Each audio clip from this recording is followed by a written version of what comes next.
There we go. All right, here we go. Ready to go live again. Man, this is going to be fun. All right, so this was a very short notice stream. All right, I think I gave maybe a little more than 24 hours notice. And again, the stream announcements are kind of an Instagram exclusive. But we've still got four submissions, four pieces that we're going to look at. We're going to dive into a little bit. We're going to get some feedback. As usual, if you have any questions, suggestions, ideas, throw them in the comments below. I've got Cubase up so we can go through any music theory kind of stuff that might come up to your mind. Here, actually. But for the most part, we're going to focus on just kind of giving these feedbacks. So, the first one is from Matthew Lewis. All right, no specific requests, just asks for any pearls of wisdom. But let's give this piece a listen to. I've actually got it pulled up already. Let's see this.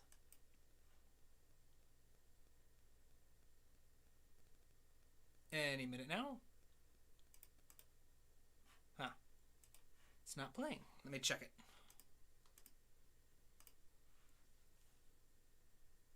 Let's try reopening it. Welcome, Vismay. Welcome, Pavel. Let's listen to this. There we go.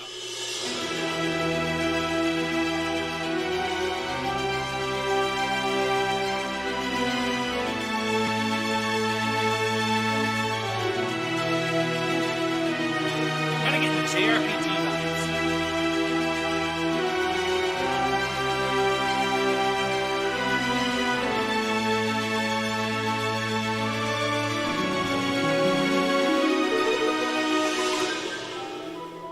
That was nice. Kind of like cut off.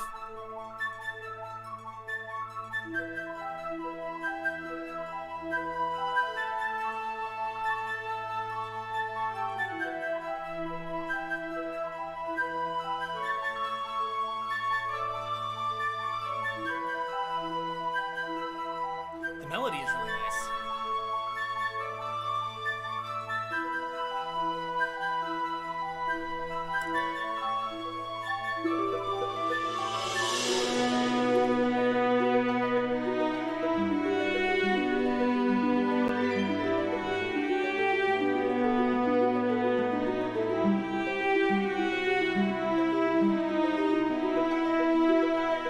What is this? Is that a French horn and a cello playing together?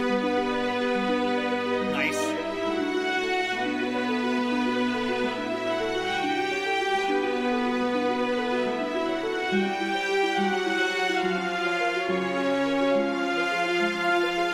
I'm taking notes, Lala. I'm wondering what I'm staring at.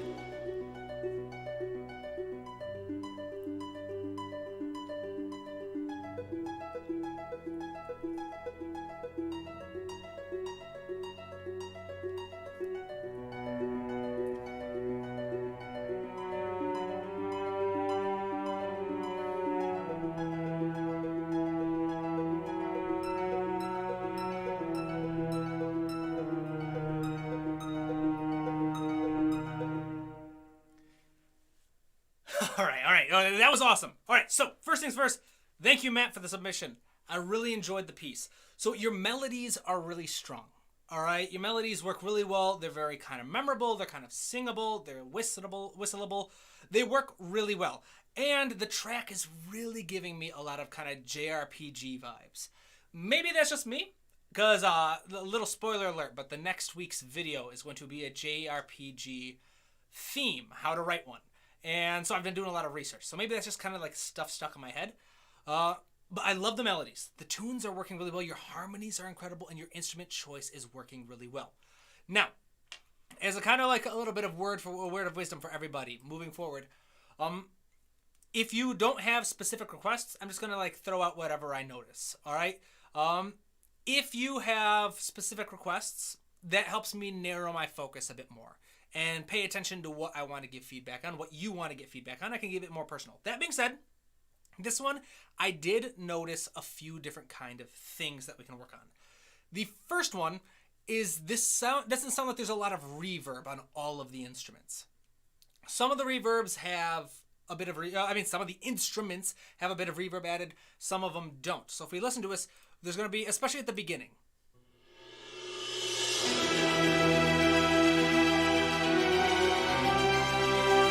it's subtle.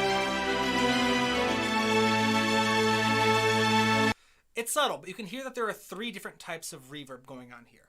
All right. First, we have a nice, lush, large space for the cymbal crash. All right. Then you have kind of a larger space for the slow, sustained strings, and the crisp strings have a much smaller space for the reverb. So for people who don't quite understand what reverb is essentially the recreation of the room that your instruments are recorded in. All right. So if you're working with a digital instrument, say, for example, Spitfire Audio. All right, they've got a bunch of different types of sound libraries. Some are recorded in massive halls. Some of them are recorded in very small studios. The way your sound is impacted by the room it's in is going to have an impact on the kind of sound. And that sounds kind of redundant. Sorry about that. But the point I'm making here is towards the end, if you want to give a little bit more polish, you want to make sure there's at least some kind of reverb on the overall track itself, on the whole track. You can think of this as a kind of reverb glue. The idea being that even if all the sound libraries were recorded in a different room, you can still kind of put them in one. I feel like I'm not really explaining myself very well. Let's go to Cubase, shall we? All right. So how can I explain this? So let's pull up a Kontakt library. Let's look at one of my Spitfire libraries. So we'll go Advanced Individual Articulations, Violin 1, and let's just go to Legato Slurred. All right? And then we'll kind of like explore the different effects that reverb has on this one library.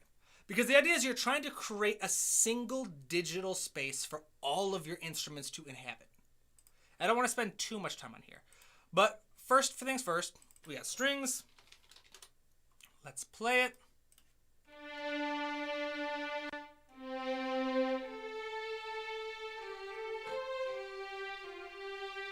All right, nice kind of interesting string sound. Now, if we add reverb to the mix, it's going to create a slight kind of, I don't want to call it an echo, because it's not necessarily an echo, but it's an effect that kind of creates the room around you. Again, I feel like I'm not being very eloquent today. Sorry about that if I'm not. Let's say, for example, I've got front stage of the Boston Symphony.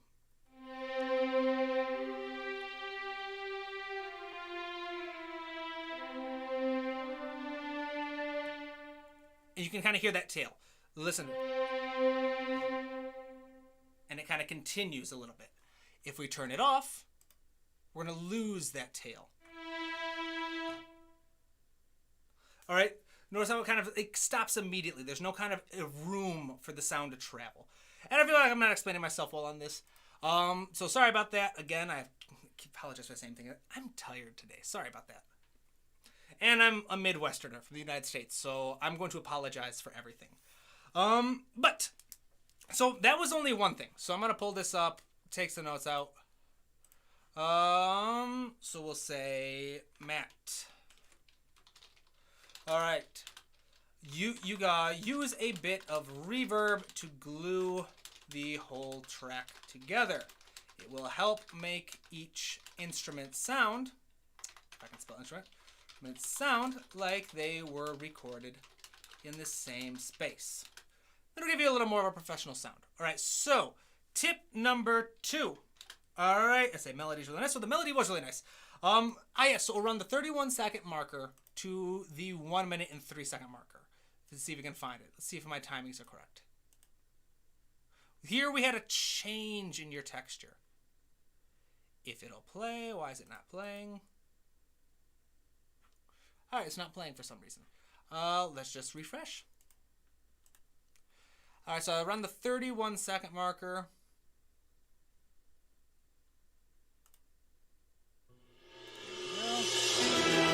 All right, so we have a change. Here we have the harp and the flute.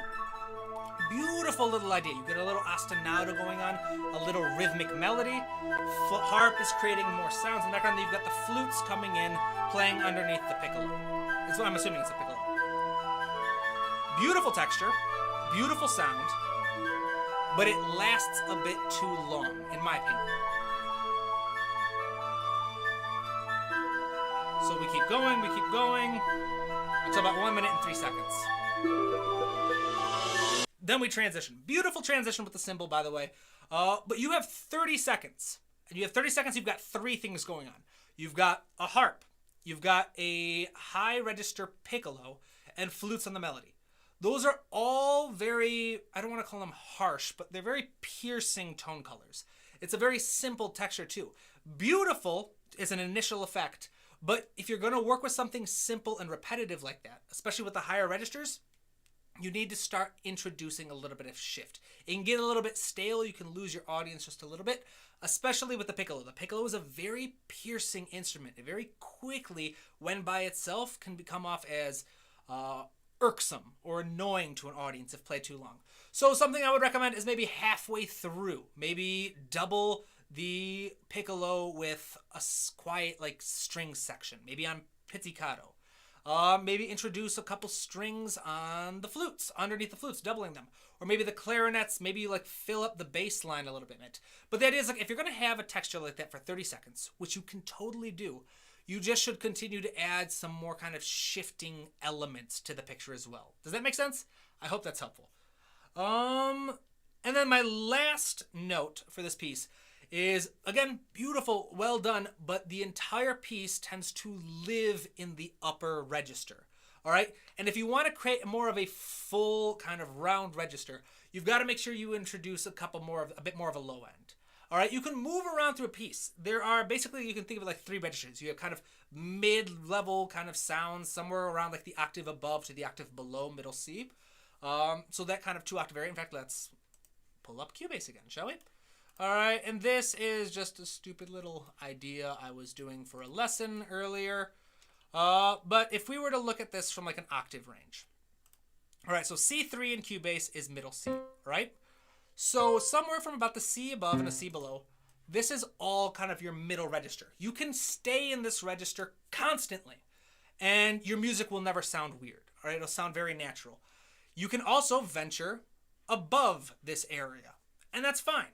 But if you're only in this area for a long time, it's going to get tiresome. You can stay in the mid register as long as you want, but the moment you stay in the upper register for too long, it's going to get tiresome. It's going to sound incomplete. Same with going too low. You stay low down there and you stay only low register, eventually it will sound incomplete. You can kind of balance that by introducing the middle register. So you can stay in the high register, and if you want to give it more longevity, kind of introduce some more middle register voices. But eventually, you're going to want to try to move through all three throughout your piece. So my only note was like going through your entire piece, you tended to live quite a bit in this upper area. There was some middle register, but if you want to get more longevity, more of a full-bodied sound from your music, you're going to want to use all three throughout. Especially once you spend a lot of time with the piccolo up there, you're going to need to kind of counterbalance that with some heavier lower ends. So give yourself, kind of anchor yourself down. Hopefully that makes sense. Hopefully that's helpful. But so to recap, at the end of your mix, add a little bit of reverb to the entire track. All right, help glue the instruments together and make them sound like they were recorded in the same room. You don't need a ton of reverb. You don't need a super long tail. You just need to make sure each of the instruments sound like they're closer to each other. Because especially when you're working with sound libraries, they're all recorded in different spaces. So it can very easily start to sound a little kind of like chunked up. Like, oh, well, the strings are very dry, but the woodwinds are very wet, kind of thing. Different spaces they were recorded in. So to help kind of mitigate that, at the end of your mix, just add a little bit of reverb to your stereo out. All right, that'll help glue everything together. Step number 2, or like tip number 2, was between the 31-second marker to the 1 minute and 3-second marker. That's going to be around, it's just a long time to have only harp, piccolo, and flute.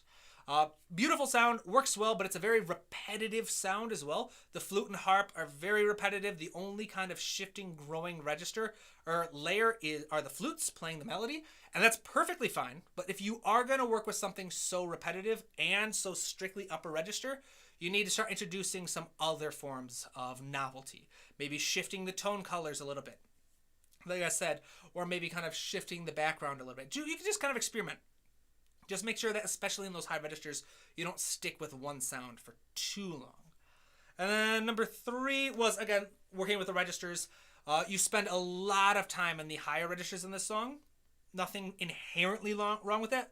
But if you want a more full-bodied, warm, rounded sound, eventually you're going to want to have some lower end in here every once in a while too. You want some notes below this octave below middle C, kind of these low register notes to give you a nice, warm, strong bass line. And awesome. So fantastic job, Matt. I loved it. Sounded awesome. Let's see here. We got some comments. Florian also loves it. Awesome. Alistair, yo man, how do I send my music and is there a time limit? Excellent work. Or excellent question, I should say. Yes. On Instagram. I have an Instagram page. Follow me on Instagram and keep an eye out. I make announcements whenever I'm going to do one of these feedback streams. Sometimes I give a full week. Sometimes it's just 24 hours notice. But I always say, hey, I'm going to do one of these streams. Here's your window of time. Send me a piece. And there's usually instructions for the post. Usually, I prefer a time limit of a maximum 4-minute long piece of music. I've worked with longer pieces before, and that's fine. I just try to keep it as close to 4 minutes as possible so that we don't spend too much time on one piece. But yeah, so Alistair, follow me on Instagram, at Tabletop Composer. You do that, you'll be able to catch next time I'm going to do one of these. And Florian, regarding reverb, what I personally never really understood is that many libraries are recorded with an additional ambience microphone. What is the idea of adding additional reverb then? All right, so the ambience microphone actually isn't necessary about reverb. That has to do with miking. So going off using microphones for recording. All right, so we'll say mic positions.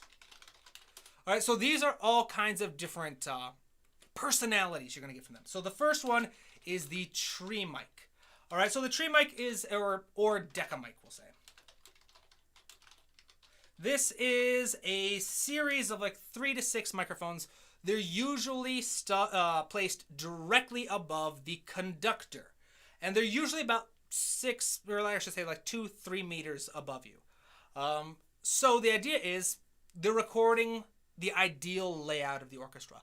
These mics are in one fixed position. They hear it from the point of view of the director and the conductor. The conductor, their whole job is to find the right mix. That's what a conductor does. They listen to the musicians as they're playing. They keep them together. They give feedback. Trumpets, you were a bit loud there. Flutes, bring it up a bit more. Violins, tighter, whatever. The whole point is the conductor gets the performance that they need out of the musicians. And the Decca mics, or the tree mics, record what the director hears, all right?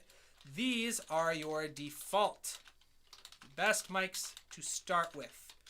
All right, so then you have a close mic.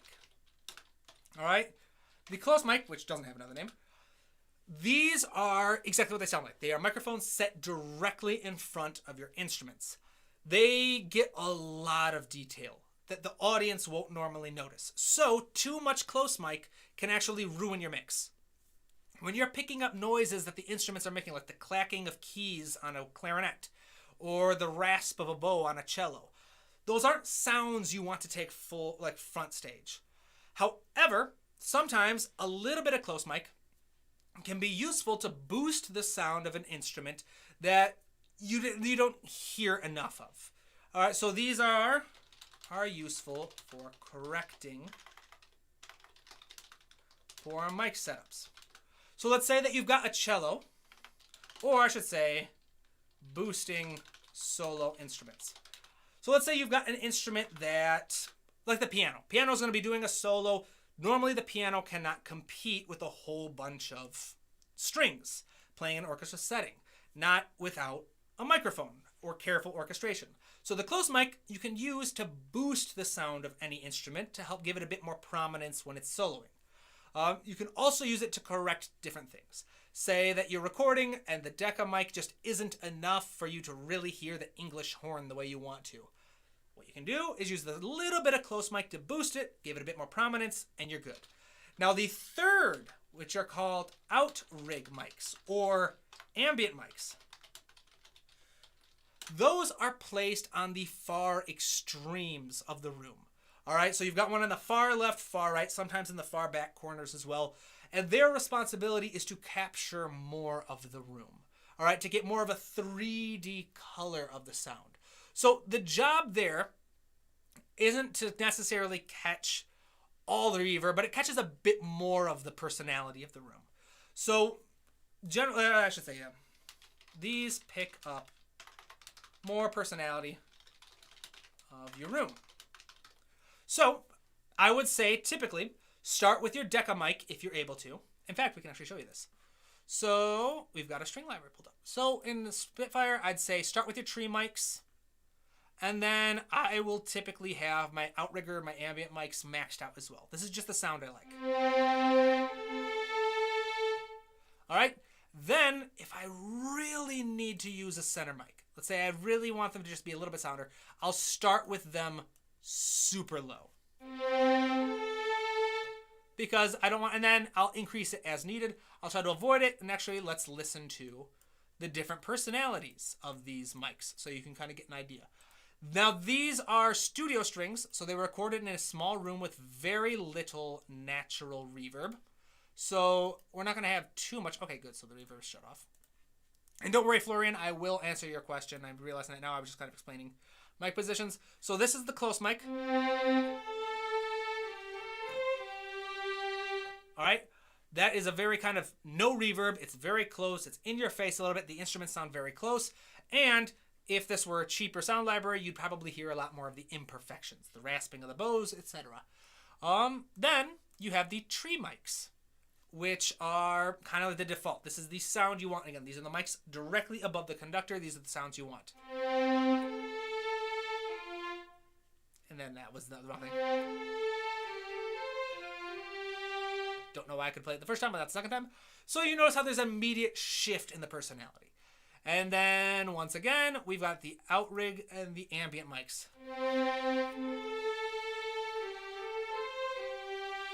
That one's not as dramatic because this library was recorded in a studio. There's not a lot of reverb in and of itself. So if I were to record in a hall, it would be a much bigger difference between the tree and the outriggers.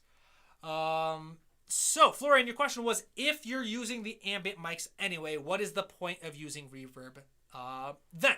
And I'm sorry, my desk is very kind of wobbly, so if the camera's going back and forth, that's why. It's because I'm accidentally moving my desk. So, why use reverb if you're using the ambient mics? Well, reason's quite simple. Because the room tone, the room of kind of personality that these mics are picking up is going to be very different from the room tone picked up for this library. This is my Spitfire solo strings. These were recorded in a very different space with a lot more natural reverb. So even if I am using the ambient mics, even if I am using more natural reverb on these and more natural reverb on these, the reverb itself is different. The effect that a large hall will have on your sound is very different from the effect that a small confined studio will have on your sound. And you can kind of hear that yourself anytime you go into like a very small room, maybe a closet. So I would say go into your closet and shout. All right, your voice is going to be muffled by your clothing. Your neighbors, roommates, or whatever, they might think you're crazy, but shout inside a crowded closet. It's going to sound very muffled, not a lot of reverb. The voice doesn't bounce around as much. Then go into an empty parking garage and do the same thing. Shout. Your voice, suddenly it's echoing. It's bouncing off all kinds of surfaces. So the reverb, the behavior of that room, the behavior of your voice in that room is different because it's two very different situations. Lots of sound libraries is very similar. This sound library was recorded with very little to no natural reverb, a very controlled, tight space. These were recorded in a much more open, kind of lush space, so they have a lot more natural reverb. So using the ambient and outrig mics are going to have a very different effect.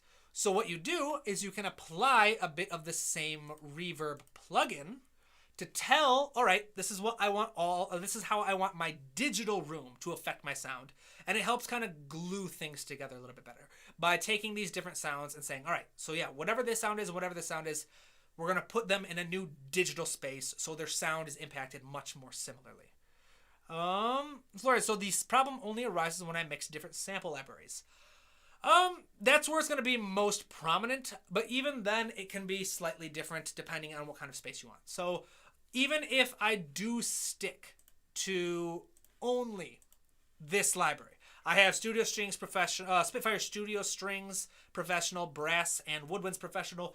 Even if I use all of those, which were all recorded in the same space, that's beautiful, that's wonderful, that's awesome, but sometimes I want more reverb. All right, sometimes I don't want the sound of an orchestra in a tiny little studio. Sometimes I want the sound of that orchestra being performed in a much larger hall. So, for example, listen to it without it. And then when we turn it on, it's going to sound very different.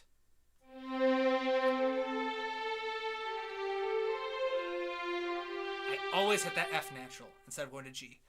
But yeah, so basically, yeah, it depends on what kind of effect you're looking for. V-Space says, if you put the reverb on all the buses and not on the master. I put it on a special, usually. For this example, I put it here, but you'll notice that usually I've got one set right here, actually, yeah. So I've got one, and I'll send all the instruments to the same effect channel. That way, I can determine a little bit more customizability over how much reverb each instrument section gets. Florian, and the idea is to add a reverb plugin in my DAW rather than using the reverb control in my sample player. Which reverb is normally suitable for that? Plate reverb, excellent question again. So the reverb you use is going to be based off your own taste. All right. So the different types of plate reverb is a bit more kind of mechanical. It's a bit more artificial. I'm forgetting what CONV stands for, and I have no idea why. But I do know that the type of reverb you're talking about, it is computer generated. The idea behind this reverb was they would record a typical sound, right? So you would have just a simple kind of pinging noise, all right? Your computer would know how that sound wave looks. Then you would release that sound into the space you wanted to capture, and then it would record the sound and the effect the room has on it. Then the computer would analyze what is the difference between this pre-recorded sound and the sound that was recorded in this space, and it would use the difference between those sound waves to create the specific reverb behavior of that one room. So those are convolution. Thank you. Yes, convolution reverb. Convolution reverb, say that you had a nice simple sound wave, like maybe a car horn or whatever. It would be more sophisticated than a car horn. But you have a pre-recorded sound from your computer. Computer says, all right, this is our sound wave. You release that sound wave into the space. The computer listens and goes, oh, this is how the room changed our sound wave. And then it would create new reverb to mimic that sound. So plate reverb tends to be a lot more mechanical, all right? It's not based off a specific location. Convolution reverb is based off real spaces, so it's really all about your own personal taste. Experiment with different kind of reverbs, to watch YouTube videos, find out what your favorite YouTubers are using for their reverb, whatever. Personally, I use Valhalla Room. All right, it's very simple, it's very reliable, and it has a lot of customizability if you want it. So check that out. That would be my recommendation. However, we are now 30 minutes into this video, and we haven't looked at the other pieces. So let's get back to the matter at hand. Fantastic questions, Florian. Thank you. And yes, it was Alistair. So yeah, Alistair, as a reminder, follow me on Instagram. You'll be able to get, that's when you'll be able to find out the next time I do these feedback things so that you can submit your own music and get some detailed feedback. So this next one is for Aditya, one of the longtime followers. Awesome. So let's do this. Requests. Motivic development. Does it sound good? Clarity. Is everything audible? Orchestration, sound quality. Awesome. So we're basically looking for how does it develop and how does it sound? How is it arranged? Let's give it a listen. And as usual, I'll be taking notes.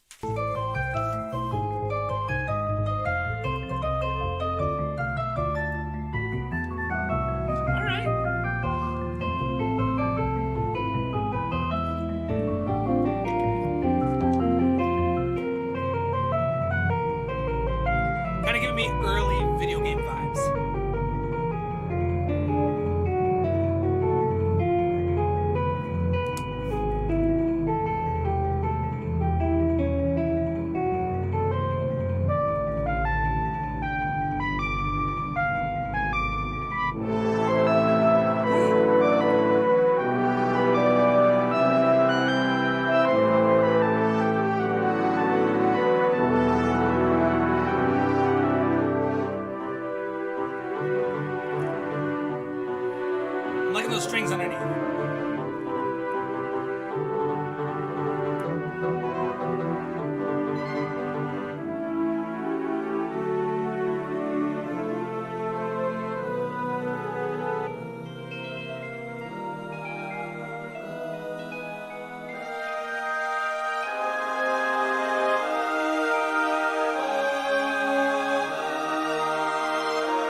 Excellent. Awesome. Aditya, great When you job. download the Kroger app, you have easy access to savings every day. Getting advertisements on SoundCloud. All right, excellent work. All right, so fantastic job. A lot of cool stuff going on here. All right, so especially I'm assuming you are quite young. Motivic development's pretty decent. All right, you do some basic stuff. You've got a basic melody and it repeats out. You move it up, you move it down. It's awesome. You've kind of got a kind of a natural feel for developing that. Clarity, a couple things here. All right, so clarity, everything's audible. Yes, all the different layers are audible. But the melody was pretty much the only thing that demanded attention. There were a couple times we had a couple like strings thrown in there and stuff. That was nice. But the clarity was fine. Clarity doesn't really become an issue until you have more kind of lush, full textures. And that's kind of where we're going to get into the main thing here, the orchestration.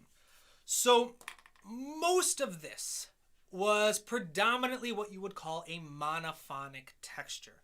Now, as a reminder, texture in orchestration refers to the number and types of layers in your music. For example, the melody could be one layer. A chord progression could be another layer, and the bass line could be a third. Throughout most of this, you stuck to just a monophonic layer, meaning that there's only the melody. There were a couple things here and back, little rhythmic ideas here and there, and that's awesome. But if you want to make more mileage, the way you help keep an idea from getting repetitive, the way you help keep it interesting and developing it, goes a lot more than just developing your motif. You also need to develop your textures. Starting out with just the melody is awesome, but then what about a counter melody or maybe a nice dynamic bass line that can be added to it? Tamashi, so Tamashi, you're 19. You have to change this photo. Yes, all right. I saw this and I did not think 19. All right, awesome. But still, fantastic work. All right, so with the orchestration and the arrangement, I would say that would be my first priority, is learning more about texture. How can you add additional layers to make a simple idea sound much richer? Now, I have videos. If you haven't seen my playlist on advanced orchestration techniques, highly recommend it. That'll talk you through different ways of balancing your layers, how to write the different layers, how to use different textures, etc. I would say that would be the biggest one. All right, the biggest one at the moment is work on developing additional layers and developing your textures. So maybe starting out with just the melody is fine, but then maybe try adding some thin chords. You don't have to have a full chord, but maybe just one or two chordal tones underneath. Then get wider, get a full chord progression and a bass line, then maybe add some rhythm to those.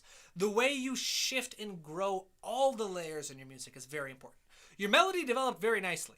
All right, your motivic development is very strong. You've got a natural feel for that. Good job there.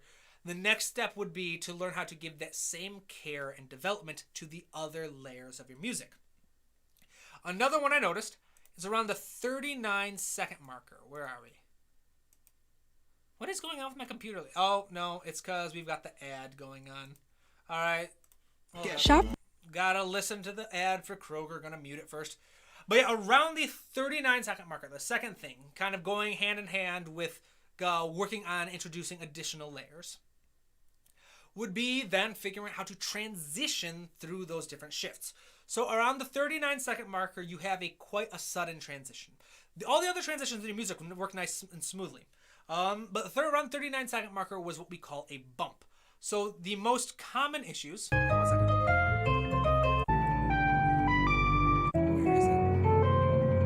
39-second marker, here we go. Nice simple melody. Boom, right there. All right, so sudden, unprepared, it forms a bump, and that's fine if that's what you're going for. But in general, there are two primary issues that composers run into. All right, let me make that a bit bigger. We have bumps equal when the audience focuses on something you don't want them to notice, and holes when the audience isn't paying attention to something you'd like them to. All right, so the bumps tend to be the most common issue, So it's similar to like you're driving, it's a beautiful scenic kind of area you're driving through, or you're riding your bike or something, you're enjoying the scenery, then bam, you hit a huge bump in the road, it shakes your bike, it shakes your car, whatever, and suddenly you stop looking around you and you're focusing on that bump you just hit. In music, the same thing can happen, and it tends to happen a lot with transitions. Now, there are 3 kind of basic types of transitions you can work with. All right, so there is an unprepared transition,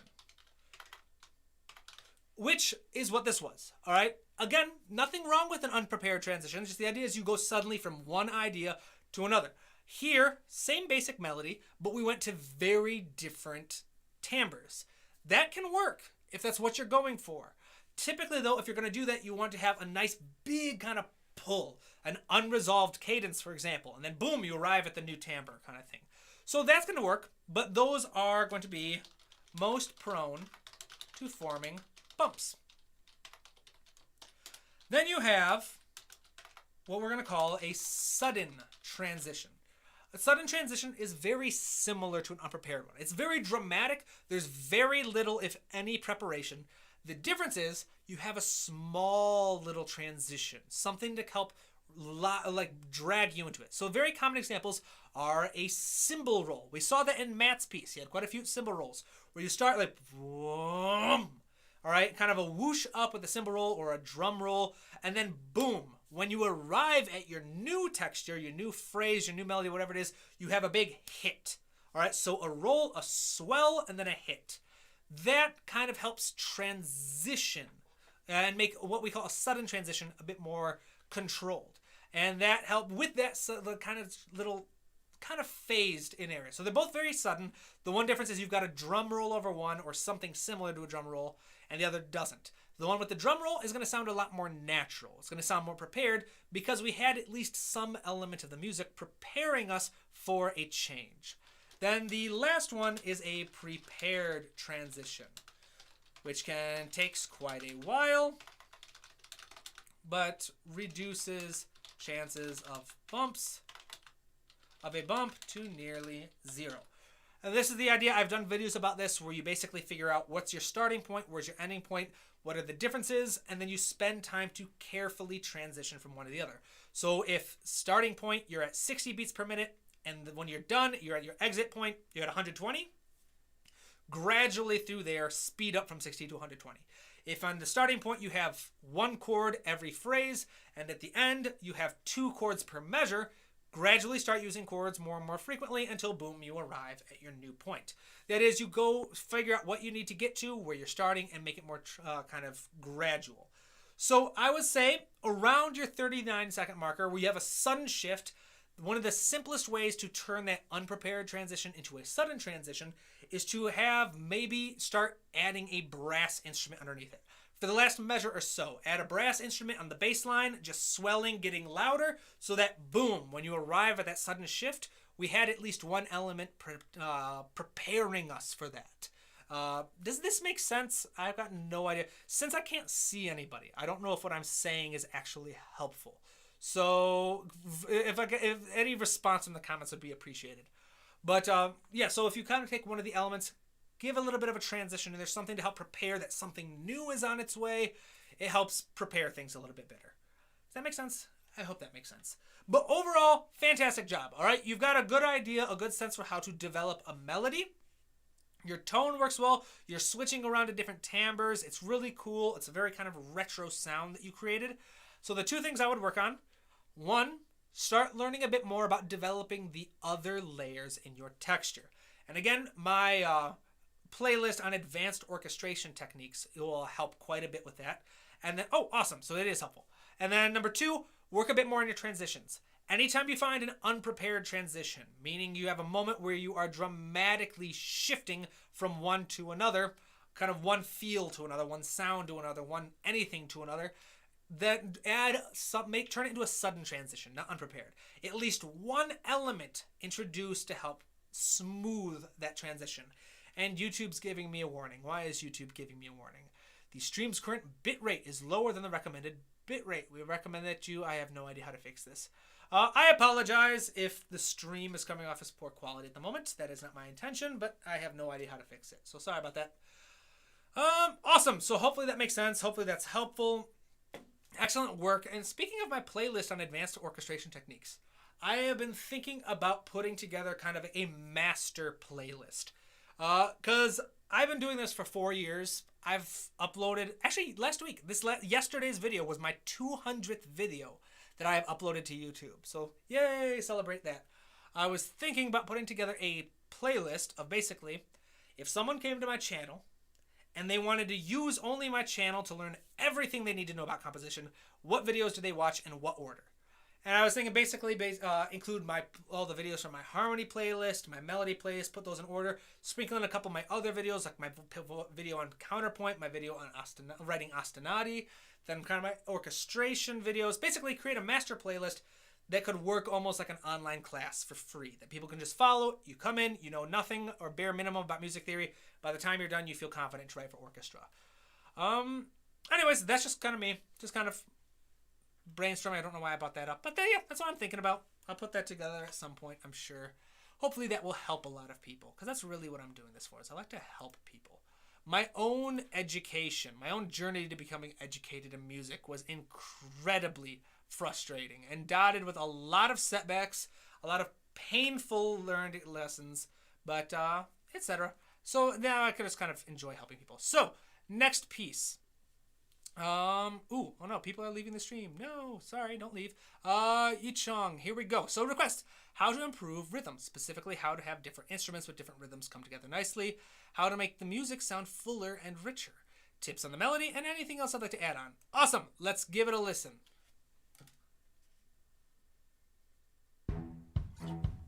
Ooh.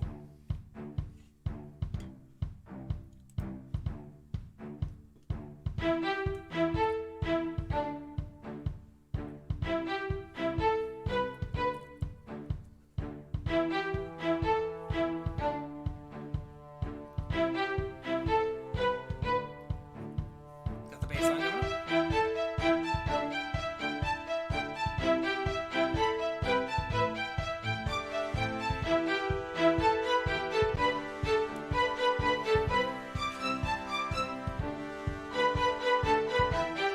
All right.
I like this.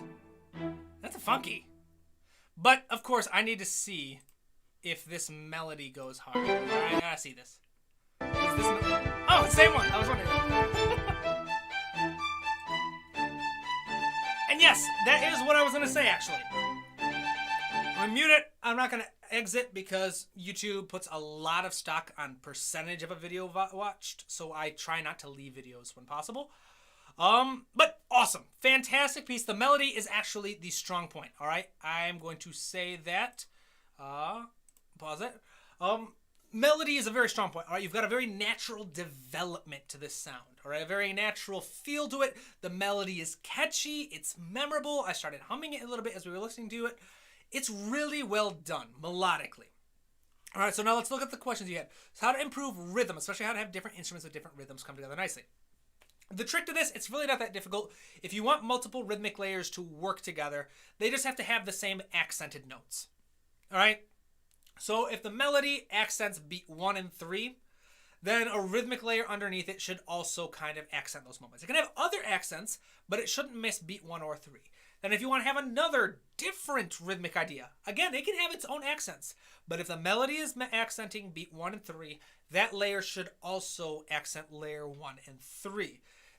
These aren't hard or fast rules, but that's the fastest way to ensure that your layers will work with each other. So how to make the sound fuller and richer. This is the one I'm going to focus on here, right? Because the melody is well done, the layers are well done, you had great harmonies, you had really cool counter rhythms, you had a lot of really cool ideas going on here. The only issue is we couldn't really hear most of them. So the balance here was the main issue. You had the melody was very strong. The melody was nice and loud. But the other accompanying layers were overcorrected to the point where it's too quiet. And it kind of harmed the balance of the piece. So, again, this is like the third time I've mentioned this series, but in my video playlist on advanced orchestration techniques, the very first video talks about the 3 pillars of great orchestration. It's not just orchestration. It's arranging any kind of style that you want to work with. But the 3 pillars are focus, separation, and balance. The ideas here are focus, primarily, is does your melody demand the most attention? All right, and there are a lot of ways you can do this. Volume is one of them, but you can use pitch, activity, you can use changing material. Those are the 3 most powerful. So if the melody is the highest pitch, that gives it an advantage. Doesn't have to be, but it gives an advantage. If the melody is the most rhythmically active, again, huge advantage. But the biggest one is just changing material, novelty. The melody develops more rapidly than any other piece. Other layers can be repetitive. If the melody is the one that changes the most often, develops, shifts, grows, it will demand the most attention. So that's the idea of focus, is making sure your melody demands the most attention. The idea number 2, second pillar, is separation. All right? The idea of separation is the idea that every layer is distinct. You can tell, oh, that's the chord progression. Oh, that's the melody. That's the bass line kind of thing. As long as they're all separable, as long as you can identify them, and there are different strategies using different tone colors, different rhythms, different kind of pitch registers, etc. Stuff like that can help separate them. Now, if you have them all separated, so every layer sounds distinct, and you have focus so that the melody pulls the most attention, the third pillar is balance. And the idea here is that every layer of your music should be relatively comparable in power, should be relatively comparable in volume. If you listen to really good, well-mixed orchestral music, or really any music that you like, none of the layers, unless they're kind of like ear candy layers, are dramatically quieter than the others. And that helps create a full, balanced, rich sound. Now, volume can be very powerful for creating that separation and focus. If the melody is the only layer that's kind of loud volume, then of course it's going to stick out. You're going to have focus and you're going to have the separation. But you're going to lack the balance, which is going to keep your music from sounding kind of polished, full, and robust. So I would say the best thing you can do to make this sound even more professional, because it already sounds really well done, is to just no longer, to work on those separation. All right, you should never have, and this is just me throwing a random number, I would say you shouldn't have any layer of your music be 10 decibels quieter, more than 10 decibels quieter than any other. And of course there are exceptions. There are some layers that just aren't as important, but I should say any of the more important layers, so melody, chord progression, bass line, etc. like that, none of them should be so dramatically quieter. And I'm not a mixing engineer, that number might be wrong, but that's just what I would work with. Don't worry about making them too quiet. You could bring up the volume on all of those, and I feel like your music, it wouldn't hurt the melody. But all in all, fantastic job. Amazing work. All right, I really enjoyed that. It's still kind of playing in my head. It's really catchy. All right, so we have one last piece. Right, this one is submitted by Visme. All right, Visme, I apologize if I'm pronouncing your name wrong. I apologize to everyone if I've pronounced your names wrong. But here we go. The questions are, does it fit the vibe of a detective or action type? Ooh, that'll be fun. How is the instrumentation? What can I do better? How to mix or master this better? Awesome. So these are very simple, direct questions. Visme wants to know, does it fit the vibe? And basically, how's the arrangement? How's the production quality? We can help with that. All right, let's listen to it. Oop. Let's unmute.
All right.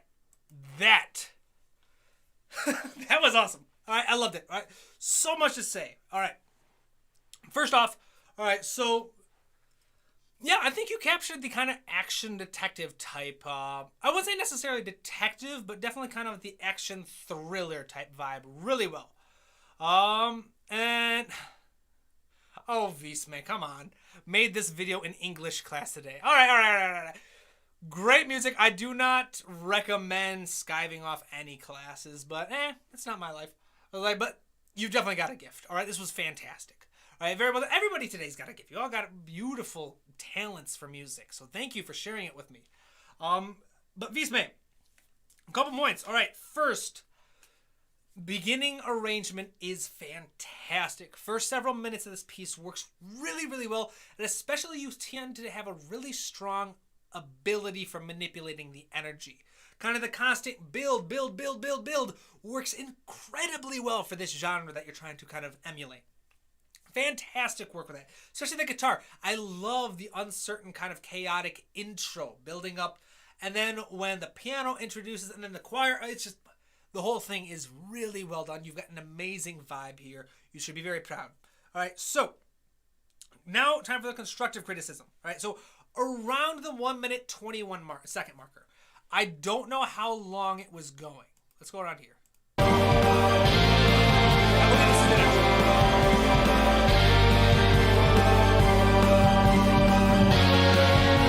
So that kind of idea.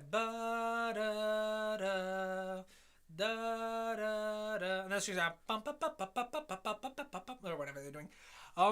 My only thought going through this was like, all right, it was like, what's next? All right, we got the idea.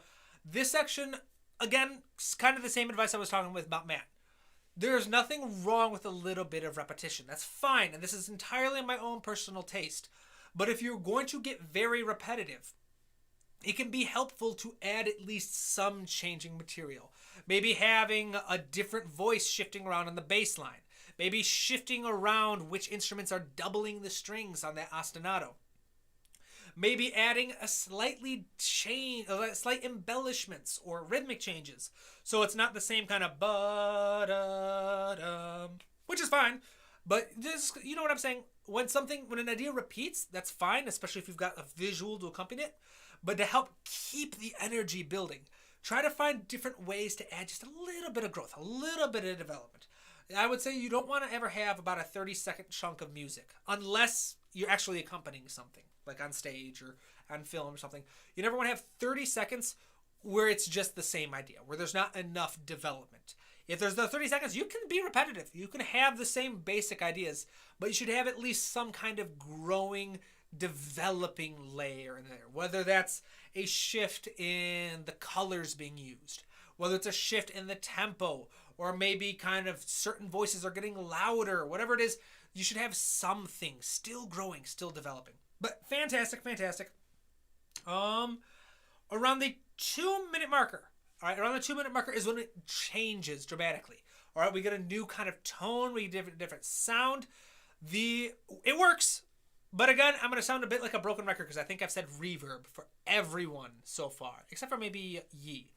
But the idea is, when you bring in those new sounds, changing the timbre and material like that very quickly can work. It can work, but you're still going to want to create some layer of familiarity. And one of the strongest ways you can do that is to make it sound like it was recorded in the same room. Not all instruments will need the same amount of reverb, but you went from this incredibly awesome kind of lush, like a guitar, a dry piano, all these cool sounds, to suddenly very dry orchestral sounds. Dry does not mean it's bad. Dry just means very little reverb, right? There's very little tail, very little kind of room involved with it. So I'd say one way to help make that transition, again, go from an unprepared to a more of a sudden transition that we talked about earlier, the difference between the two, have a bit more room tone. Make the space around those instruments feel bigger. Because the scale to all of this has been massive so far. Huge sound, huge instruments, lots of layers, lots of movement. So then when you switch to a more intimate feel, the way you can kind of mitigate the suddenness of that, the sharpness of that change, is to make sure that at least those instruments sound like they were still recorded in a big space. Does that make sense? I hope that's helpful. Figgity Funk. I think I could have done with the triangle solo. I like that. Right? Yeah. Triangle. Yes. But yeah. Awesome. I like that. But, dang it, Figgity. You kind of threw me off now. Now I can't remember what my next thought was. But it was worth it. Yes. Very end. When you had that kind of sudden change, one way to make it sound even better and to make it sound more full, more lush, is to have a return to the home. So when you shift, unless you're accompanying an actual footage or a film or something you're accompanying this, if this is a standalone piece of music, the way to make it sound more complete is after you've done this, kind of switch to the much more orchestral sound.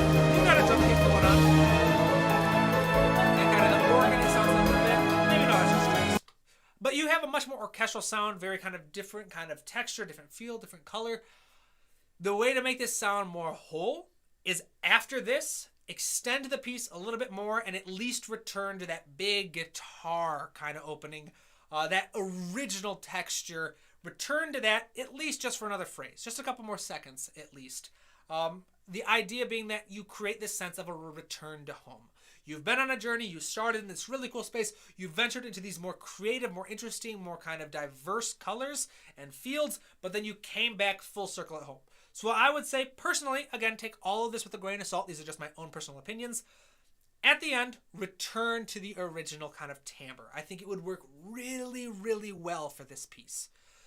But, all right. There's another comment from Figgity Funk. If you tend to use instruments or samples with reverb, it is a general rule to only add instruments with reverb. Otherwise, additional instruments can sound not very cohesive. No, not necessarily. So, Figgity Funk, I don't know if you were here this entire time, but earlier I went a bit deeper into how to use reverb. In fact, it was like the first thing I talked about in this stream. It wasn't very eloquent at the beginning, but then I started getting questions about how to apply it. If you're using an instrument with and without reverb, there are two things you can do. So there are basically two parts of reverb. The first is something we'll talk about, like the tail. How long does the sound last? How does it get stretched? How long could you still hear it? The other part is a little more subtle, and it's how does the room affect the sound itself? So if you are already working with sounds that have lots of reverb, and you're trying to add sounds that don't have reverb, the way you mix those both is you use two different variations of the same reverb plugin. All right, so going back here, looking at Valhalla, we'll see the decay. The decay is my tail. I lift my finger off the keyboard, and the sound takes about 1.9 seconds to fully die out. Everything else, the pre-delay, the high cut, and the depth, all manipulate the sound itself. They change the waveform to make it sound like it's in this digital room. All right, and then you can also see all these settings over here. If I want to work with kind of both reverb libraries and non-reverb libraries, what I do is I do two versions of this. All right, the first one, I would just do no tail. So it doesn't last any longer, but it still shapes the sound to be affected by whatever kind of space we are, digital space. What kind of furniture, what kind of material is the room made out of? How absorbent is the room? So I would do that, attach this to your reverb, heavy reverb samples, so that they all sound like they're being affected by the same room. Then I would focus on finding out how long is the tail of my reverb samples. Let's say that you're working, my samples were recorded in a large space and they have a 2.5 second, let's say 2.5 second tail. Not 1.5 seconds, 2.5 seconds. Let's say 2.5 second tail on your long reverb samples.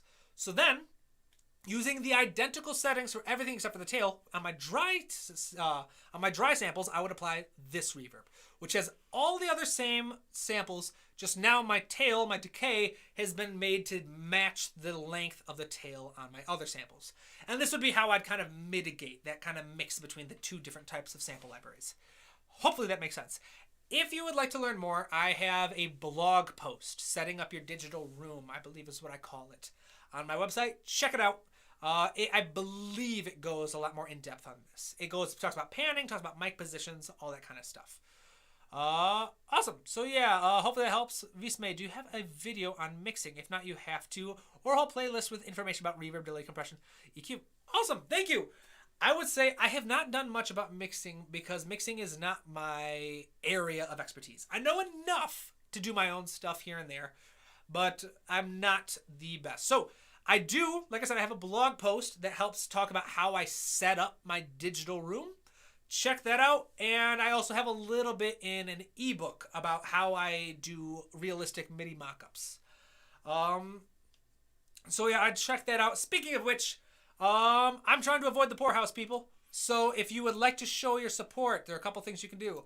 One, bookshop. I have a bunch of ebooks, especially the ebook version of my Portraying Emotions in Music class. This has been quite popular lately. I have an ebook on guided MIDI mockups. I've got a thing to my Studio Ghibli analysis series. I got a bunch of cool stuff here. And then I have also my new class. Well, it's not new, but my class is open again. All right, so this is the previous class. We only had 3 participants this time because I had like a 1-day turnaround that I announced it. The previous class before that had 13 people. So far, everybody has loved it. Really cool course. Check it out. The next one starts May 22nd.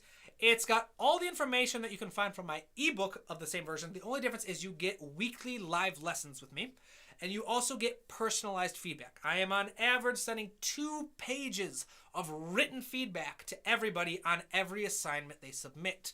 So it's very in-depth, very personalized. A lot of good feedback helps you grow quite a bit. And the course is dedicated to everything you need to know about portraying emotions with music, which is a topic I am uniquely qualified to teach because, as some of you know, I actually went to school to be a therapist. I have my master's degree. I was trained at one of the top schools you could be trained at. And halfway through, I realized, oh, sorry, got a cramp in my hamstring. Oh, that's painful. Persevere, push through. That's what I get for bragging about myself. Got to stay humble. But yes, I am a very highly trained therapist, and that's what I thought I was going to spend my life doing until I discovered my passion for music. All right, and then to the pure joy of my parents, I thought I'm going to ditch this kind of respectable, lucrative career and go after being a musician. All right, they've come around. They're happy. They're proud of me. But yes, so I have this love for psychology, this passion and training for therapy, and a passion for storytelling and training in music composition. And I have the unique ability to teach both. So the class is all about using psychometric tools, kind of processes. How do psychologists and therapists understand emotions? How can we describe emotions? And then teaching you how to do that. And then going a step further and teaching you how to take those descriptions you have and translate them into emotion, like emotional music. So if you've been enjoying this cramp will not go away. This is quite painful. I'm sorry. Persevere. I need more electrolytes or whatever. Keep going. But yeah, really cool topic. I do the templates. Check it out. Check out the ebook. Check out the class, whatever you'd like. Show some support for your boy, if you will. This is how I pay for my food. This is how I pay for my student loans. It's what I do for a living. So awesome. Off my soapbox. I hope it's interesting to everybody. I'll stay here for a couple more minutes. Any questions? Anybody have any questions about music, about emotions in music, about music theory? You got things you want me to check out? What's up? What are you people up to? Let's see. Awesome. Thank you, Visme, saying you'll check it out. Florian, that's great. Emotion is often neglected in music theory books. Oh, entirely. Everywhere you look, even on like forums. I had to get off Reddit. I was on Reddit for a very brief moment. But there's a lot of negativity and hatred on Reddit, especially if you try to answer a question. I have found on Reddit, if you try to answer someone's question, that's like open field day for you. Yes, that was actually kind of what inspired me to do this, to make this class, was kind of the default approach to portraying emotions in music is to use templates. And I'm guilty. I share a lot of templates that I've made on this channel. Templates can be useful, but there's only so many times a template can be applied and be effective. And I find that a lot of the backwards way of looking at it in films composing is trying to understand, all right, how do I portray how do I do happy music? All right, you start with the music first. All right, these are the things that make music sound happy. When in reality, we should treat it the way we treat characters and worlds. If you want to portray a character with music, you don't think, all right, how do I portray a sci-fi protagonist with music? All right, this is the template you use to portray this particular type of character with music. No, we don't do that. We spend the time to get to know the character. We study the story, figure out what makes this character tick, and how can we turn that into music. So my idea, my way of thinking about it is we should do the same thing with our emotions. How do we study an emotion? How do we describe it? How do we experience it? And once you can describe the very specific emotional experience you want to share, then you can use that description to write the music. So it should be the same kind of thing where you start with the emotion first, understand the emotion, figure out how to describe it and explain it, and then use that same explanation and description to describe the music itself. If I can describe nostalgia as being kind of a combination of like happiness because you're thinking of a good memory, and sadness because you realize that it is a memory, you're not going to relive it again, that's in the past. And if I can kind of experience kind of the ache in your heart, all right, where like kind of the weight in your stomach, or however you want to describe the emotion, those are all describers you can use for your music as well. And that's what the class is about. The first week dives into these kind of tools, giving everybody kind of the ability to actually describe emotions. How do you study an emotion? How do you describe it? Then the next several weeks focuses on exploring the different ways that small tweaks to your music can actually change the inherent emotion with it. We focus on basics, and then the last 2 weeks get a bit more advanced, where we talk about, all right, so we've got all this cool information. We've got this idea of how to describe an emotion and then how to translate that description into music. The last 2 weeks are all about, all right, how do we actually identify the emotions? How do I take a scene and identify which emotions are important? How do I figure out how to do this kind of thing? How do I apply everything in media composition? So that's the course. That's what it's about. Like I said, I have an ebook version as well. The only difference is you don't get access to me, basically. No live lectures and no feedback on the homework assignments. So I do recommend the homework assignment if you can do the class, if you can swing it. They're a lot of fun. It's really cool kind of listening to people's feedback, kind of diving into your own music, figuring out how you do it, and how you can improve, how you can portray different emotions.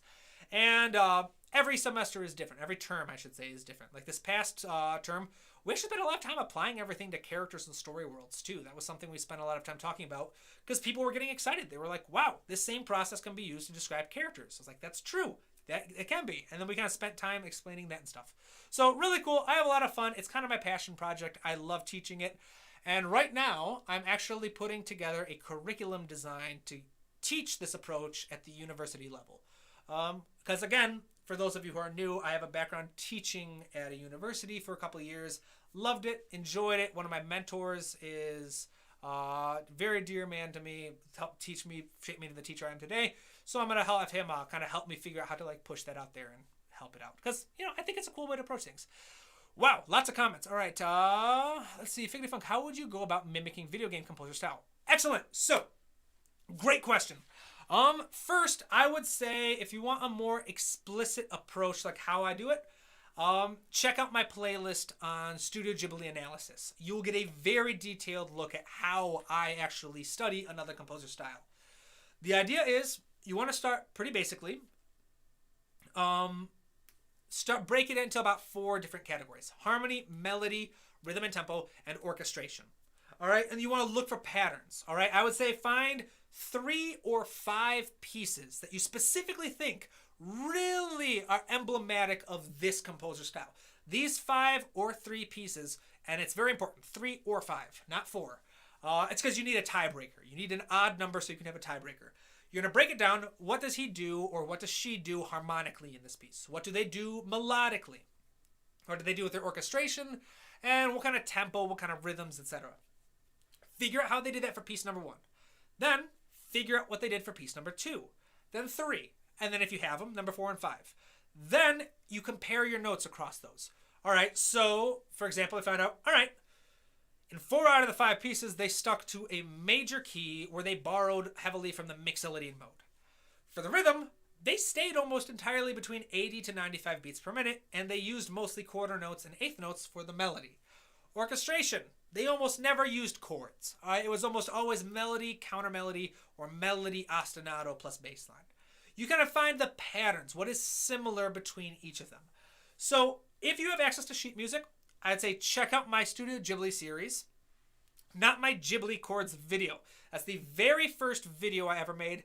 It is riddled with music theory mistakes, and yet I have a love-hate relationship with it because it is the most popular video I ever made. Without, like, nothing has come close to it. That video's got over 500,000 views on it last I checked. So I have a love-hate relationship because I love it because it brings a lot of people to my channel. I hate it because that was the very first video I've ever made, and I can't seem to top it. So the analysis series shows how I actually went very deep into studying my favorite composer's style. I also have my pages and pages of notes from that study for sale on my website. You can check those out if you'd like to see exactly how I broke down each piece. If you do not read sheet music or you do not have access to music, you can still do something very similar. For that, I would check out my Learn by Listening playlist, where I show how you can study pieces of music just by listening to them intently. But it'd be the same process. Pick pieces you think are very similar or emblematic of the style you're trying to portray, and then listen to them and look for the similarities.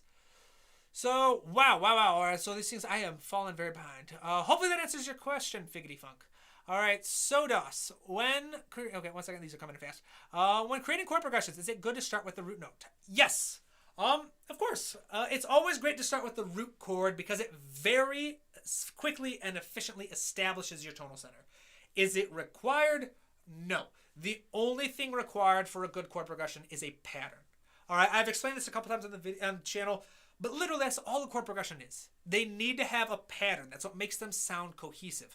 In fact, all music is finding a way to establish patterns. A rhythm, by its definition, is a repeating shape. All right, repeating pattern. The difference between a musical versus non-musical sound is whether or not their sound waves form a reliable pattern. A pitch has to deal with a simple pattern in your sound. The musicality of a tone has to do with how much pattern. As I said, I could go on this. But as long as you find a pattern for your chord progression, you're good.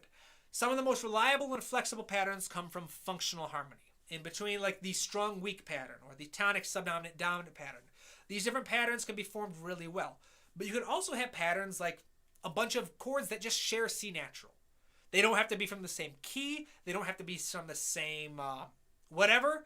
But if every chord has C natural, and the way you voice them is they've all got C natural in their bottom note, it's going to work. Maybe if you've just got a string of major chords, and they all move by perfect fourths, that's a pattern. It will work. As long as you have a pattern, and the more obvious the pattern is, the more efficient and effective your chord progression will be. But yes, that was a very long-winded way to say it's a great idea to start with your tonic because that helps establish your tonal center right away. Not required, but useful. Vismay, how do you take inspiration from a composer but still have your own sound? Oh, very simple. So your own sound, your own style, literally all that is are the decisions that you tend to gravitate towards. If you for example, I tend to gravitate towards seventh chords. Whenever I'm writing my own piece of music, I by default, that's strings, I by default will just go C major 7 instead of C major. So my style has a lot to do with sevenths. The decisions or like kind of choices you make, how do I put this? Your default mode is your style. Whatever techniques, whatever styles, whatever decisions you default to. So for me, I default to a tempo of around 100, 180 to 100. I default to seventh chords, not triads. I default to minor keys, not major keys. I default to modal music, not major or minor. That's my style. These are just my default modes. If I'm left onto my own devices, what do I gravitate towards naturally? So the way you take inspiration from a composer, but still have your own sound, is you just take inspiration from multiple composers. All right, so Hans Zimmer gravitates to a specific sound. He's got a lot of students, a lot of famous composers, Tom Holkenborg being one of them. He's got his own style. Pinar Toprak has her own style. They're both inspired by Hans Zimmer, but they also have inspiration from other composers. The more you study, the more you expose yourself to, the more ideas you have the possibility of just gravitating towards. The more your default mode develops. So I wouldn't worry about copying a particular composer too much, because at the end of the day, the things you default to will always be different from the things they default to. Because you are always going to default to the things you have been exposed to, the things that you enjoy the most. And that will never be 100% the same thing as another composer. They might be similar, but if you feel like they're too similar, just start exploring other things. Find other composers to help inspire your own choices. Because at the end of the day, I'm being repetitive at this point, I'm sorry, but your own style is literally just your default mode. All right? What decisions are you going to gravitate towards? That's your style. So, the more things you add to your default mode, the more unique your style becomes. Awesome. Florian, I think it is the best way to avoid tonal ambiguity, especially if you plan to write moto music. Yes, exactly. That goes back to do you start with the tonic? Of course. Yes, that's exactly it. Starting with your tonic helps right off the bat establish your tonal center. And like Florian said, especially in moto music where it isn't as common to say write a piece in Mixolydian rather than the major, or to write in strictly Aeolian instead of the minor key, the more you kind of emphasize that tonic, that one chord, it's going to help really anchor your frame of reference. All right, so Tamashi, Fullmetal Alchemist, Trisha's Lullaby. Check it out. Awesome. Thank you. I actually have. I've seen Fullmetal Alchemist. I wouldn't call myself a weeb, but I'm a weeb. All right, I grew up watching anime. All my workout clothes are anime clothes. A lot of my inspiration for music comes from anime. So, yeah. I wouldn't call myself a weeb, but I'm a weeb. Yeah, so I've listened to it. I'm familiar with Fullmetal Alchemist. Incredible soundtrack, but it's been a while since I've listened to it, so I'll have to check it out again. Let's see here. I know any emotion in general can change perspective of the media, like it is different in anime, documentary, film, please. Any thoughts? So Tamashi, I know any emotion in general can change perspective of the media, like it's. Oh, do you mean how it's portrayed? Oh, definitely, yeah. Any emotion will be portrayed multiple ways, and the advantage of media composing is you have what's called extra musical context, which basically means the movie, the show, the anime, whatever you're watching, the video game, it's telling you what you should be feeling, and the music is just enhancing it. And in general, any emotion can be described as a combination of how dark or bright it is, and how intense it is. So if you've got an emotion, say sadness, and it's a pretty dark emotion, it's a low energy emotion. If you think about the way our bodies express sadness, usually you kind of lose energy. You want to stay in bed. You want to stay slumped in a chair. You don't want to move. Versus excitement. You're rubbing your hands together. You're dancing. You're up. You're laughing. You're shouting. Different ways of expressing intensity and energy level. But in general, if your music is sad, it's going to be low energy and kind of darker. There are a lot of ways to get that description. There are a lot of strategies to give your music lower energy. There are a lot of strategies to give it a darker sound. So there are countless different ways that you can express an emotion with your music. That's why I don't care much for templates. Templates are useful, but they limit you. So the example I like to give is when I took a course on film scoring early on. We spent all week studying a template for sad music. We studied all these different composers, how they portrayed sad music, how these different scenes worked, and we were told basically look at all these patterns it forms. This is how you do sad music. Awesome, super useful. I love the professor. I love the class. But then we were given a scene. We're told score this using the sad template. I remember watching this. This was me fresh out of grad school, fresh out of changing my life, and deciding not to be a therapist. And watching it and going, this is not sadness. This is a panic attack. That is a very different thing. Whatever. And just kind of getting frustrated. It's like, I don't want to portray this as sad. A panic attack is very, very different. There's a sense of, I'm in danger. I need to run, I need to fight, or I need to hide. There is a panic involved with a panic attack that is not involved with just run-of-the-mill sadness. And so that's why I was kind of frustrated and disillusioned with templates, was I realized, this is actually very limited. Yeah, it's helpful, but there's got to be a better way. And that's when I was like, all right, well, the way I scored it is I used some of the sad template, but I spent time using my knowledge and experience, my personal experience of what it's like to experience a panic attack. How many times did I say that? And use that experience and use that understanding of what it's like to have a panic attack to inform, to portray this with my music kind of thing. So, yeah, I'm a big believer there's no one way to portray an emotion. But there are effective ways and there are ineffective ways. And the best way, in my mind, to ensure that your music is effective is to take the time to actually study that emotion. Take your time to describe it. It's the same way film composers treat everything else, which is why I don't know why we aren't taught to do it with music. We are taught to study a character, describe the character, and use them to write music. Study a story world. Use that description to inspire the music. But when it comes to emotion, I don't know, just write the music that sounds happy. No, you gotta explore that emotion. Study it. What makes this particular happiness different? I love Reese's Puffs. I haven't had a bowl of Reese's Puffs in years. The next time I have a bowl of Reese's Puffs cereal, I'll probably be very happy. I imagine that happiness would be very different from the day I get married. I have never been married, so maybe I'm wrong. But I would say it's probably two different types of happiness, wouldn't you?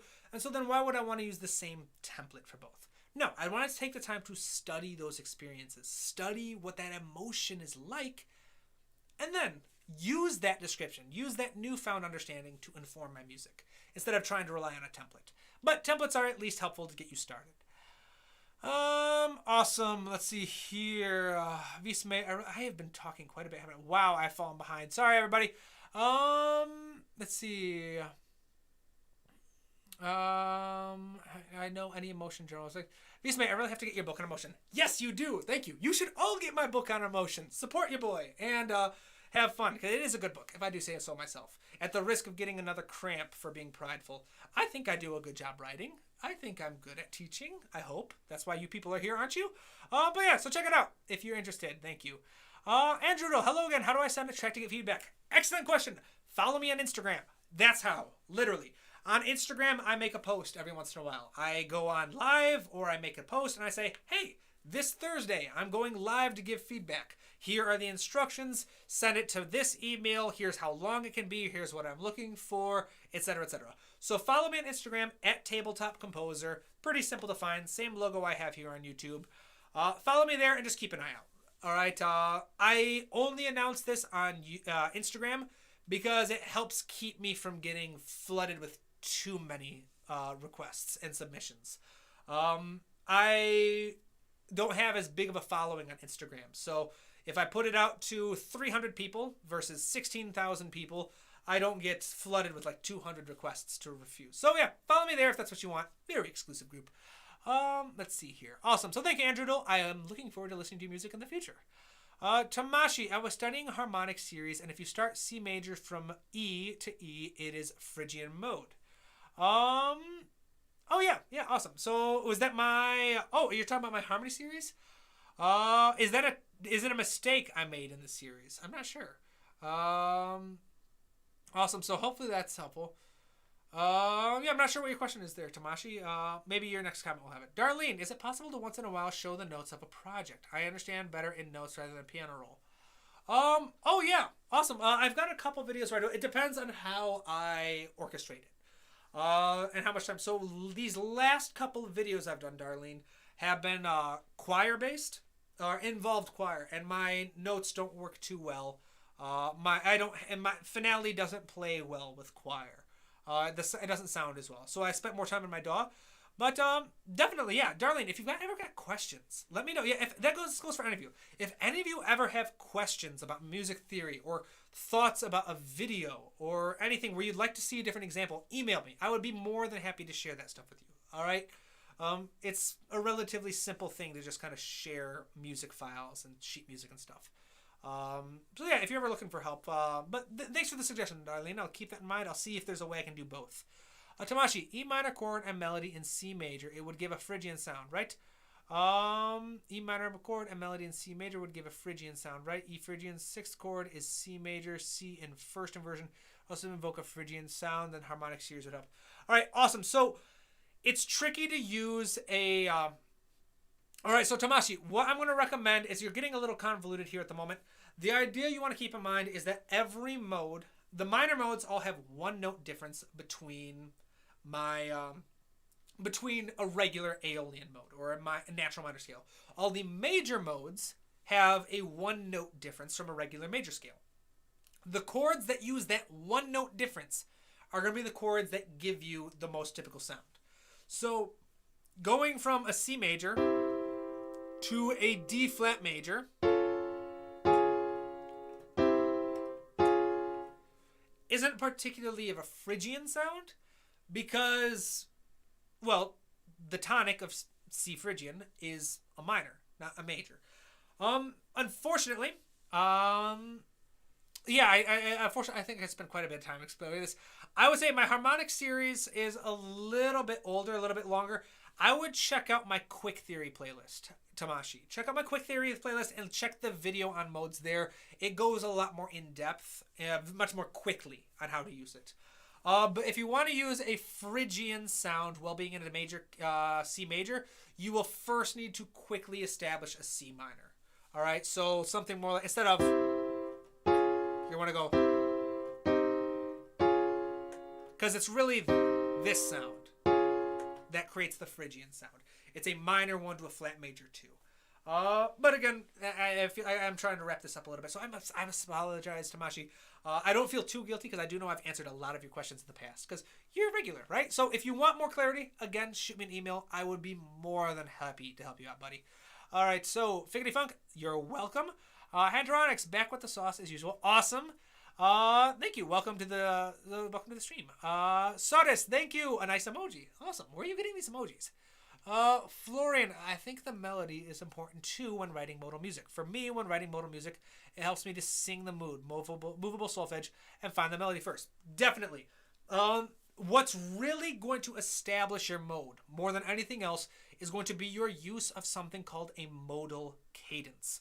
So I talked about how the minor modes all have a one-note difference from the minor scale, natural minor scale. And all the major modes have a one-note difference from a major scale. So what's really going to sell these are those characteristic notes, those one-note differences, and the chords that use that one-note difference.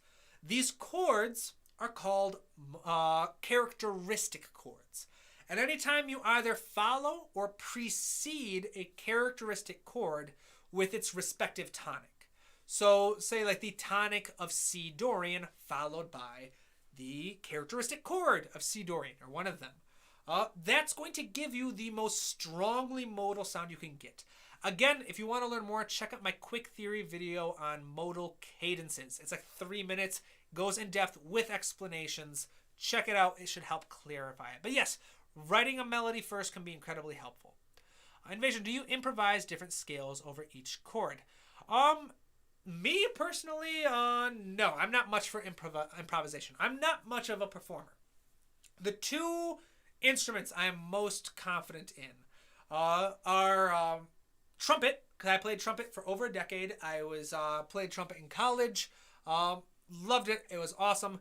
And then voice. You wouldn't believe it because of my nasally Midwestern accent. But I am actually a capable singer. In fact, that's how I got into Berklee, is I auditioned with voice. And so yeah, that was that's the one I'm most well trained in. I am not going to sing right now, just to head off those comments I get from time to time. Maybe for like 20,000 subscribers, maybe I'll release a cover of something if people are interested. But we'll see. I don't do too much singing anymore. I used to sing at weddings and such like that. Really enjoyed it, but I don't know. Just haven't done that in a while. Let's see here. Flora, no, sorry, I did not understand it then. No worries. Let's see. My upper two texts are one question. Awesome, thanks. So yeah, Tamashi, I hope, I'd say check out the video, and if I'm not sure I understood the question either. So if you need help, email me. I would be more than happy. And again, this is the third time I've said that, but I am more than happy to answer anyone's questions, ideas, or anything on email. So if you ever have a music theory related question, a composition question, I've had people send me chord progressions before. I had one very recently, actually. I had a subscriber send me a chord progression saying, hey, I'm taking a class. I'm taking a class on trailer music, and the composer used this chord progression. I don't understand how it works. Can you help me with this? I am more than happy to do this. And I helped him. I gave him some feedback. I looked at it. I analyzed it. Told him this is how I make sense of it, etc., etc. My one caveat to this: I cannot promise I will respond right away. For this particular email, I think I didn't respond until like a week or two after I'd received it. So if you do, please be patient. I apologize. I have severe ADHD. I do not always respond to emails right away, but I promise I will always respond eventually. Let's see here. Hey, welcome, Matt. Excellent work on the piece earlier. I enjoyed listening to it. And E Phrygian, the chord's the same as C major. So yeah, you're talking about relative majors. Relative modes. Phrygian used for. It is very different. It is very difficult, not impossible, but very difficult to use relative modes with a major scale. The C major scale, the major scale is so powerful because we're so used to it. It makes up about 90% of music. It's so powerful that we, by default, want to hear music as major key.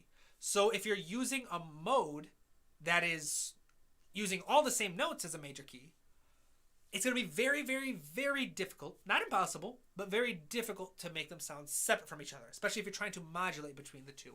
You essentially have to temporarily say, no, C major is no longer the center. The center is now E minor. So I would recommend writing with what are called parallel modes instead of relative modes. It'll save you a lot of grief and be a lot more effective.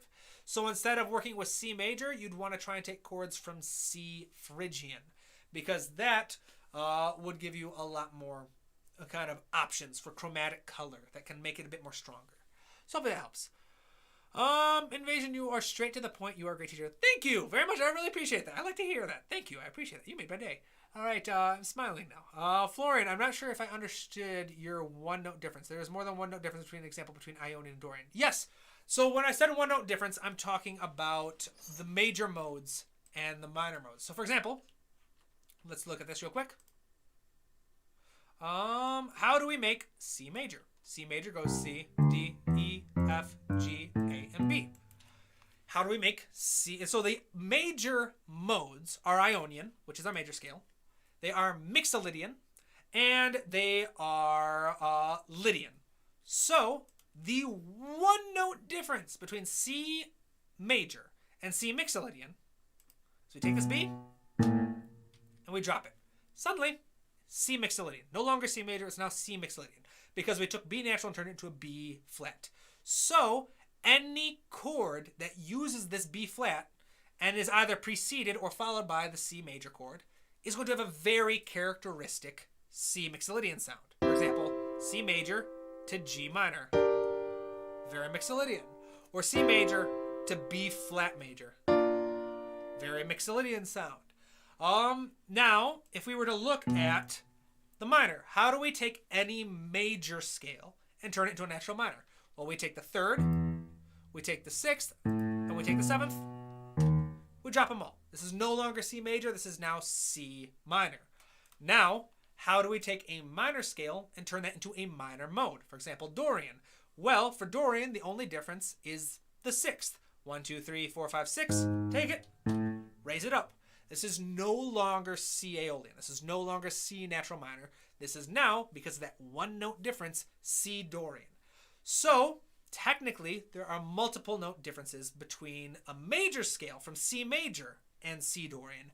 But when I said one note difference, I'm talking strictly the major modes have a one note difference from the major scale. And the minor modes have a one note difference from the natural minor, which makes them very simple and reliable to work with. You can use borrowed chords from any minor mode when working in a minor key, and you can use borrowed chords from a major mode anytime you're working in a major key. Those aren't your only options, but they're very simple, very reliable, and very powerful options. So again, if you want to learn more, check out my Quick Theory video and the Quick Theory playlist. It's titled Modal Cadences. Goes into detail, really cool video, and helps you apply it right away. Let's see here. Matt Lewis, thank you. Tamashi, I need to go back to and listen to my feedback. Awesome. Yes. Yes, Tamashi did. Yeah, we had four submissions today. It was a good day. I was supposed to end this stream at 4. I've got someone coming over at 5, so I got to get off soon. But I'm having a lot of fun. All right, this is a cool stream. I'm enjoying talking with all of you.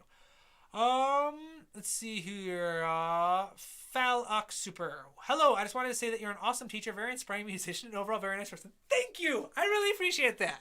It really is. It makes me feel good, guys. Today was not the best day. Kind of started off a little bit foggy today, but you guys are making this really fun. I don't know. I woke up tired. I had to mow the lawn. It was a busy day or whatnot, but you guys are really cheering me up. So thank you. I'm really enjoying this. The invasion. The Lydian is the foresharpened. Yeah, the Maxillian is a flat. He knows. I'm skilled in the back of his hand. Thank you. Yes, a lot of practice and teaching. When you teach something, it helps stick in your mind. So that's actually, I released a video a long time ago about my tips for self-taught composers, because a lot of my journey has been self-taught. I have maybe 2 years of formal music education in school. I never finished a degree. I would like to eventually someday, but I am broke and I am American, so I am suffering under crushing student debt at the moment. They take every penny from me. So if you want to help me pay my student loans, please purchase something. Support me on Patreon, support the channel any way you can. Even if you can't, if you don't have it in the budget, no worries. Liking, subscribing, commenting, and sharing the videos do so much to help the channel grow. I made a post recently, actually, on the community page on how you can help your favorite YouTubers, how the channels grow, even if you can't donate any money. But thank you to everybody. I really appreciate all of you being here. Because if you're on the stream, it means you're a real fan. So thank you. I appreciate it. There goes me oversharing again. But yes, I overshare a lot. I talk very fast too. And that's because, oversharing again, I have very severe ADHD. It's what I do. But it's kind of my superpower. It's also why I have been able to master music composition. Well, I wouldn't say I mastered it. That's how I've been able to advance so rapidly. Especially when you think my very first piece of music I ever wrote, not counting the couple kind of things I messed around with in high school, I did not write my first real piece of music until 2018, 2019, around there. So the fact that I've actually been able to make a career out of this in 4 or 5 years is, I'm very blessed. That's what I'll say. And my ADHD has helped a lot with that because I just hyperfixate on music to the exclusion of all else. I cannot take another job. I just can't function doing anything else, unfortunately.